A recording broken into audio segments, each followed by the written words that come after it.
తుంగతుర్తి నియోజకవర్గ కేంద్రంలో నిర్వహించిన సంత్ సేవాలాల్ మహారాజ్ జయంతి ఉత్సవాల్లో పాల్గొన్న ఎమ్మెల్యే సామేలు గిరిజన అభ్యున్నతికి కృషి చేసిన మహనీయుడు సంత్ సేవాలాల్ మహారాజ్ నియోజకవర్గంలో 2 కోట్ల రూపాయలతో బంజారా భవన్ నిర్మాణానికి కృషి చేస్తా ప్రభుత్వ అధికారికంగా సేవాలాల్ జయంతి వేడుకలు నిర్వహించడం అభినందనీయం.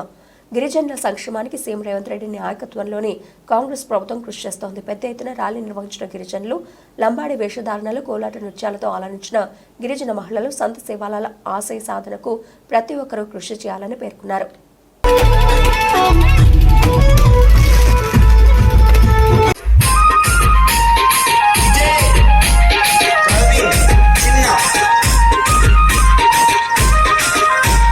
ఇక్కడ